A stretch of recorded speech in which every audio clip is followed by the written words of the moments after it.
My initial reaction to the exhibition was, first of all, it was great to see Ansel Adams' work in the flesh, as it were, on the paper. I've known a lot about him for a while, and I've known some of his larger scale images, but I hadn't realised sort of the range of things, because it's usually the grand landscapes that we see. So one of the things I was really taken by was some of the sort of smaller scale images, and I ended up using a range of images in my piece, Still River Air. When I first went to the exhibition and saw the photos, I actually didn't know what we were going to be writing for at all. And so it was kind of an unusual experience to be walking around and looking at these photographs and knowing that I was going to be using them in some way, but not really having an idea of where to start, which in one way was a bit freaky, and in another way it was also quite liberating, because I didn't go in with any preconceived notions about, oh, I could do this with this, or I could do that. And it was more a case of just walking around and taking in the images and thinking, well, does this resonate?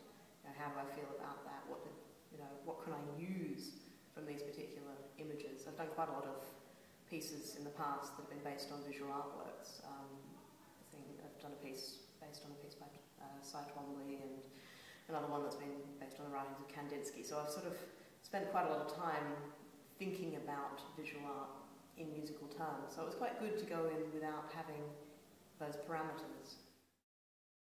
The piece itself is based on 7 images by Ansel Adams, and it falls into 3 sections.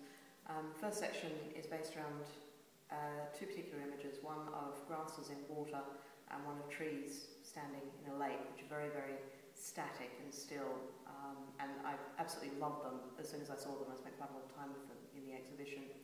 The final section is based on photographs of waterfalls, which, while waterfalls are generally considered very noisy, active things, these photographs I've really felt the stillness of just the spray, because it's just like you feel that it just hangs there in the air, and it's just, I found it so beautiful and so gorgeous. It was like holding your breath, really.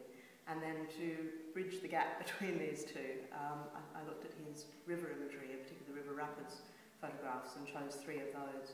And I built the structure of the piece across that second section, because the first 2 sections are pretty much static. But the first section and the last section are pretty static, but I needed a progression to happen through the central section, so I used that as a structure, how I was going to sort of increase the activity in the music based on these 3 images.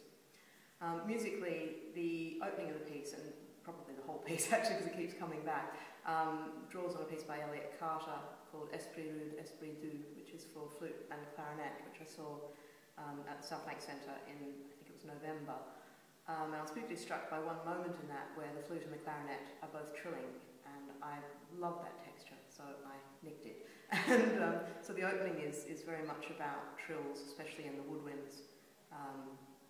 And in the central section I was sort of looking for a multi-layered kind of feel, so the feel of, because when water tumbles over rocks it sort of goes in all different directions, and I wanted to get that feeling building up to a climax, and then out of that you get the spray, and the whole last section is very, very static. It's basically just long held notes, no vibrato, no nothing.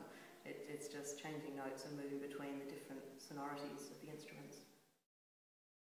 I wrote the piece thinking about its position within the exhibition, knowing that if it did make it through to the final, it would be played there. And it was something that I had a little trouble with originally, just sort of how that was going to work in the space with the highly unusual instrumentation of the ensemble.